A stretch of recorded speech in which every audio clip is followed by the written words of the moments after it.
don't try to rope a sheep. Particularly if you're a female and you have no experience roping animals, which we didn't have.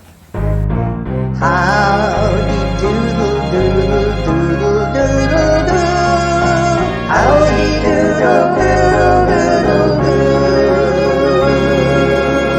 do. Howdy everybody. Tanto tiempo, as we say in Spanish, which means it's been a long time since we made a video. And there's a good reason for it, and that's because we were very overwhelmed with a number of things on the farm, most importantly with the sheep. So let me tell you the story of what happened with the sheep. The last video, we were going to put a tether, a rope on Kathy's neck, and that turned out to be a complete disaster. Lina was almost very seriously injured in the process, and I'm not overemphasizing that. It could have been a very serious injury. So what we were trying to do, let's turn the camera this way. Lina was up there in the back corner of the greenhouse outside, and the sheep were back around here, around the back. And I came with this ladder here to try to push them toward her so that she could put a rope around Kathy. And that actually worked.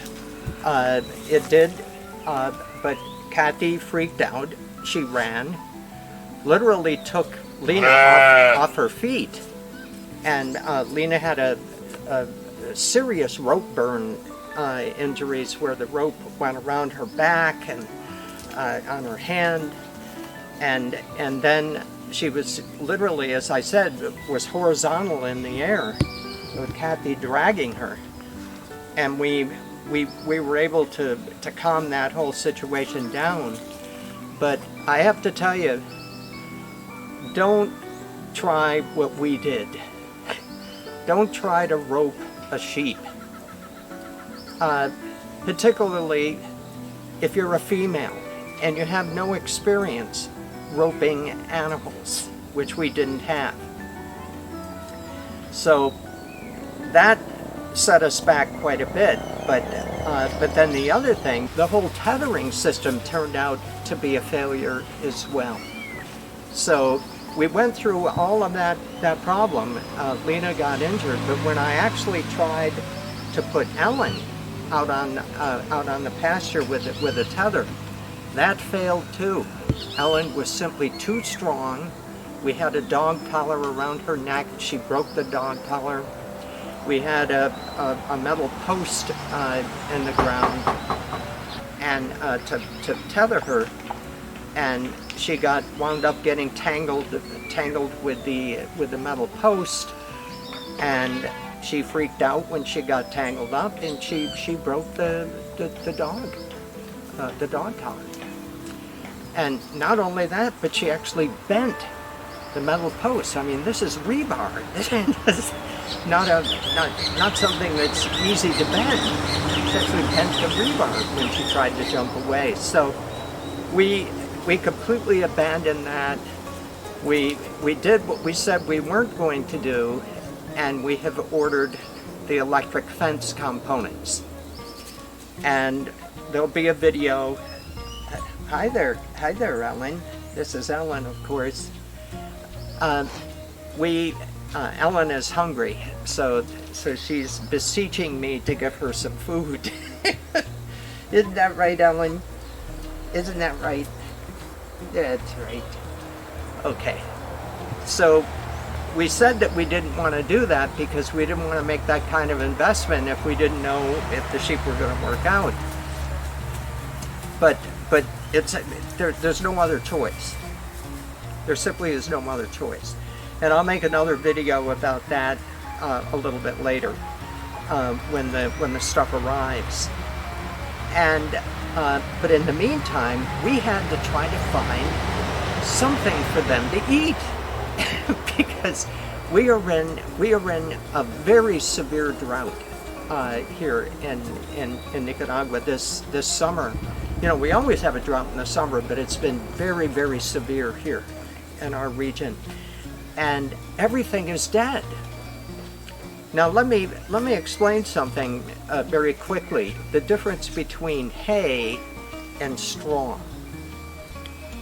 Hay and straw are made from exactly the same grass. It depends on when you harvest it, if it's called hay or whether it's called straw. If you harvest it when the grass is dead, that is straw. If you harvest the grass when it's still alive and you bale it up, that is called hay. And there's no hay to be found anywhere. None. All of the cattle farmers and what have you are in the same situation that we're in. There's nothing around. So we had someone give us a piece of advice. Look, there's Ellen eating. We have a special mixture that I'm going to show you in just a minute. We had a friend of ours who has cattle give us some advice, and he said, listen, when you have these kind of times, you have to use molasses, because the sheep won't eat the straw. But if you sweeten it up a little bit, like you put some candy on it, why then maybe they'll eat some of it at least. So, and then we have this concentrate that we're using because they're pregnant, and they like the concentrate a lot. And so don't write and say, oh no, don't give them concentrate, because then they won't eat anything else. We know that. We were advised that. But we also don't want the sheep to die. They're pregnant. They need very good nutrition at this time of their life and this time in their gestation. And so we made a choice, not the best choice, but given the set of circumstances we're in, it is the best choice. So that is to mix the straw with molasses and give them the straw with a little bit of that concentrate mixed in, because the concentrate's like ice cream for them. So they really like that. And they dig down to get it, and they try to leave the straw away, but they wind up eating a lot of the straw too, which is good for them. They need the roughage. So that's where we are. Lina, by the way, is okay. It's okay. But it almost was a very serious injury. Could have been a very serious head injury or another type of serious injury. But she's okay. She's filming this video right now, so she's okay. So I'm going to show you the process that we go through to prepare the food for the sheep. Now, as you notice, they're much more friendly with us right now, and the reason why is because they know they're going to get their food. So here we go.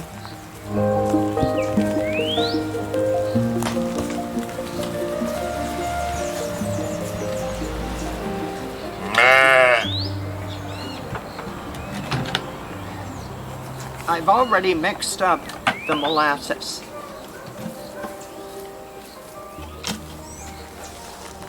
The molasses with water.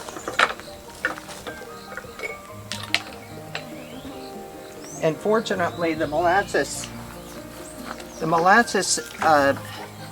you can dissolve a wad of molasses in water. So this is a reasonably thick mix of molasses that I'm going to use here. There was a little bit of feed left over from this morning where I gave them some. So that's what Ellen was going after, because it still had some of the concentrate. So what I do is I just take this jar, put a little bit of a couple things of molasses in there, and now I have to make sure that the straw gets coated with the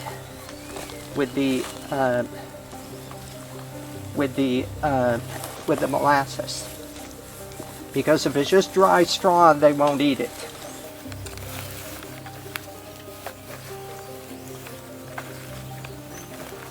And I found out that a good way to do this is to be on a little bit of an incline.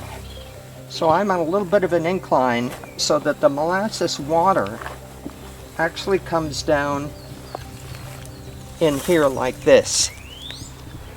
And that makes it easy to coat the straw. I'm going to give another thing of molasses in just a minute, because there's still quite a bit of dry straw here.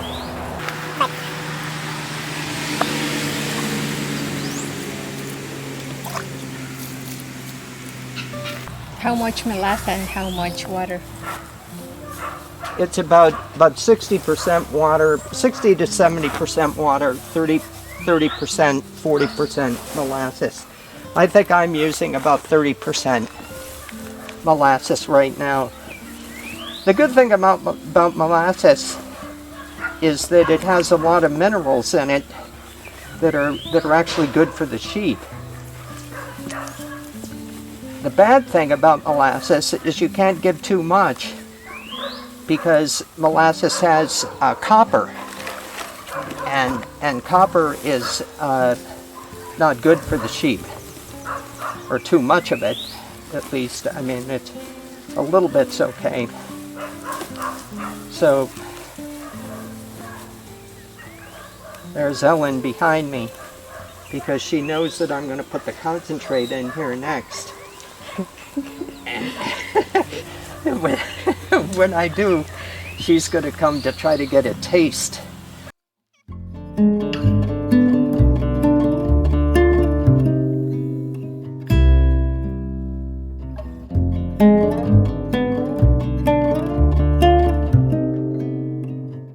So now here is the concentrate.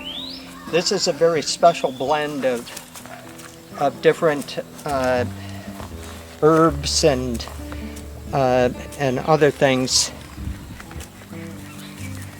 Corn, soya. Corn, soya, high protein. It's probiotic. Peanuts.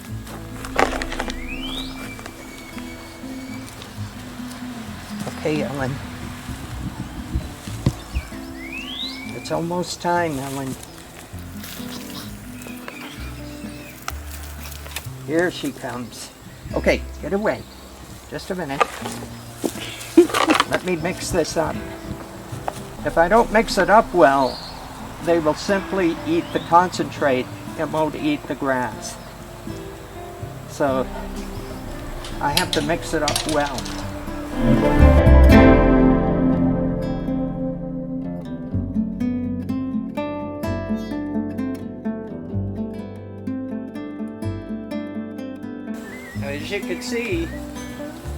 As you can see, they're really going after it. So I'm going to fill up this other one now.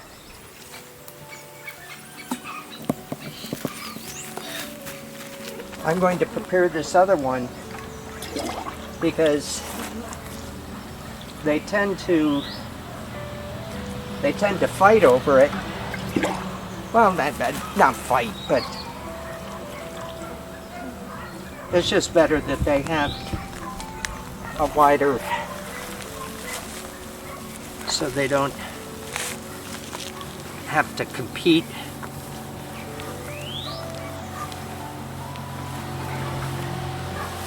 Because if they have to compete, Ellen will win. and Kathy will get the so-called short end of the stick. So we do this to make sure that Kathy gets everything that she needs.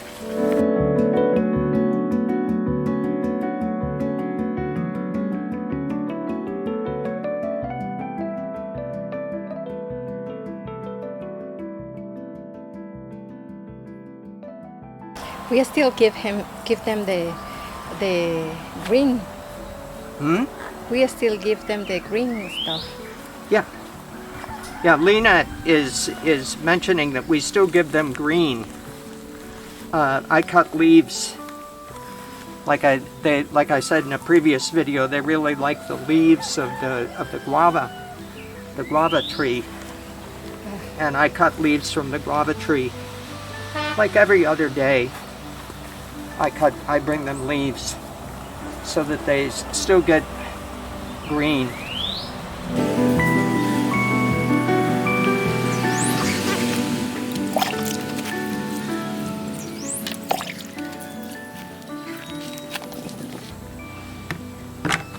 You have to concentrate.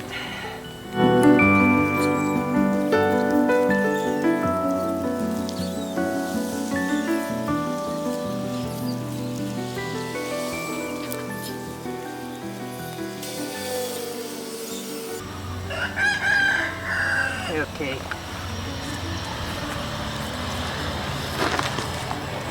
Sheep. Sheep.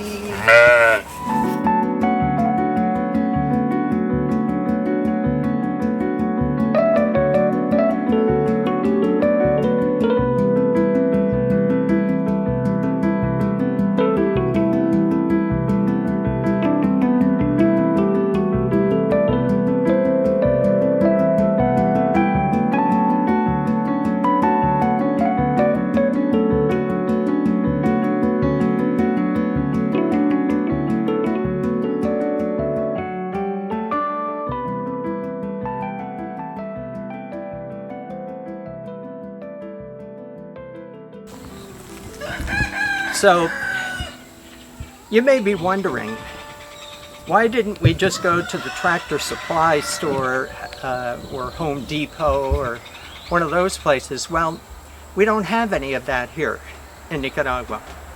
We don't have a tractor supply. We don't have a Home Depot. We have hardware stores and what have you, but nothing like what you have in the States to deal with taking care of sheep, to building fences and all of that. We had to order all of our materials from the United States, which means that we have to wait for it to arrive. We're going to pay a pretty hefty shipping charge for it, and then we have to pay a pretty hefty customs charge to bring it in. So if the material costs $500 to buy it online in the States, by the time we get it, it's going to cost us about $1,000. That's the way it works out. So we have to be very, very careful about how we,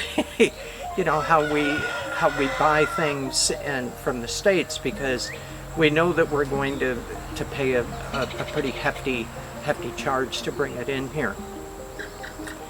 But if it doesn't exist here, we basically don't have any choice. So that's that. I guess that does it for the update. We'll be making more videos now on a more regular basis, and sorry for the hiatus, but we were just so overwhelmed trying to find food for the sheep and driving all over the place. And fortunately, we're entering into May. And May is the unofficial beginning of the rainy season. And I say unofficial because sometimes the rain comes right around the 1st of May. Sometimes it doesn't come until almost the end of May. We don't know. We've had a few small rains recently, just the last day or two, but we have no idea when the rain is going to come. So we have to stick with this for now, Right now, the type of forage that we're using is sorghum. We were able to buy a couple bales of sorghum hay, and they're dealing with that okay. But it's more like sorghum straw than it is hay. So that's it. So until the next video. By the way, if these videos are useful to you, or if you just like them, please consider clicking the like button. That tells YouTube that people like the video and they'll share it with other people. If you like the channel itself, please consider subscribing. Okay, so that's it. Until the next video, thanks a bunch.